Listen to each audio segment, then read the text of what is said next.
All right, let's jump right in. We're going to tackle a question today that, honestly, it splits the entire tech world right down the middle. It's this huge debate. You've got boundless optimism on one side and some really deep caution on the other. And you know what? The answer is going to shape all of our futures. So it all boils down to this right here. Is AI the key that's going to unlock our greatest potential? Or is it kind of like a Pandora's box that we probably shouldn't be opening? To figure this out, we're going to dive into two totally opposing viewpoints from two of the leading thinkers in this space. Okay, so first up, let's look at the optimistic side. This comes from Dr. Evelyn Park, an AI researcher. Her whole argument? It hinges on this one powerful idea. AI is an amplifier. Think about that. It's not here to take away from what we can do, but to multiply it, to make us more. This is like the absolute foundation of the whole pro-AI argument. Well, then, you've got the other side of the coin. Professor Marcus Reed, an ethicist, steps in and basically says, hold on a second. He agrees, yeah, it's an amplifier, but he hits us with this much darker question. What's the cost?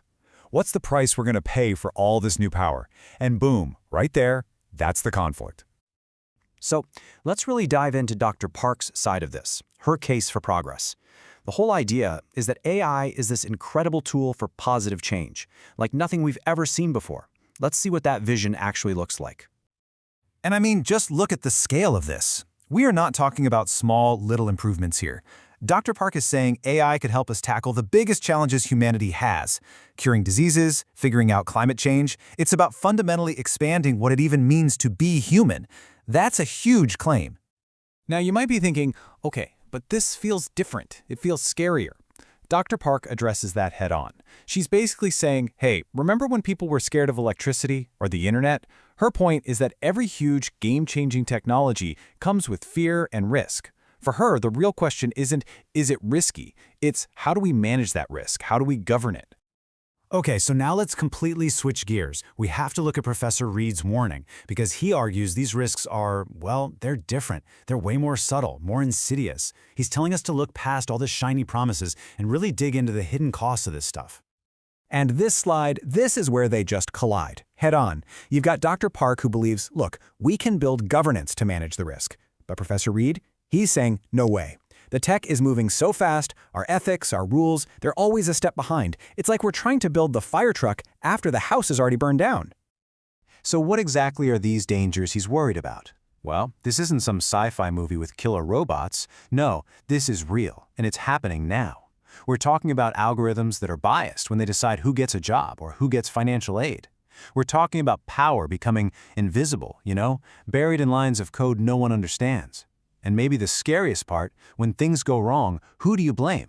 The programmer? The company? The AI itself? Accountability just fades away. And this is really Professor Reed's most urgent, crucial point. He's saying, listen, this isn't some debate about what might happen in 20 years. It's happening right now. AI is actively rewriting the rules of our society, and it never asked for our permission. We don't even fully get the consequences yet.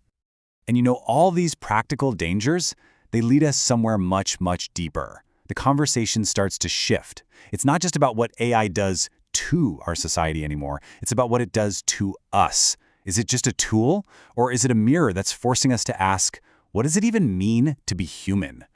And the real battleground for this idea? It's creativity. Dr. Park says AI is just a reflection of us. It learns from all of human art and writing and reflects it back.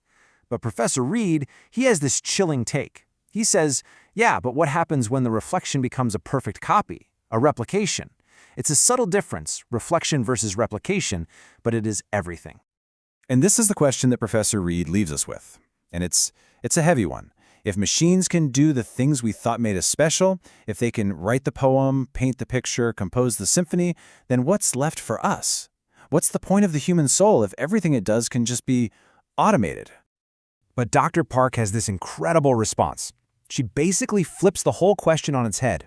She says, maybe we're asking the wrong thing. Maybe it's not about who creates, but why we create. And if AI can be a tool that helps us dream bigger, to imagine things we couldn't before, isn't that what progress is all about? Professor Reed, though, he leaves us with this final, really sobering warning. He's worried that we're just outsourcing our own humanity. that we'll get so obsessed with the perfect reflection the AI shows us that we'll completely forget about the original. And one day we'll just wake up and find that the real thing is gone. So where does that leave us? After looking at both of these powerful arguments, you start to realize something. Maybe we've been framing this all wrong. Maybe AI isn't really a rival, some external force to fight or embrace. Maybe it's just a reflection, a mirror that's forcing us to take a long, hard look at ourselves, at our values, our creativity, and what we really think it means to be human. And really, that's the thought I want to leave you with. The big question here isn't just about the code or the hardware, it's about us. So, what do you think? Is AI our rival, or is it our reflection, showing us everything we are, for better or for worse? The answer we land on, well, that's going to define everything that comes next.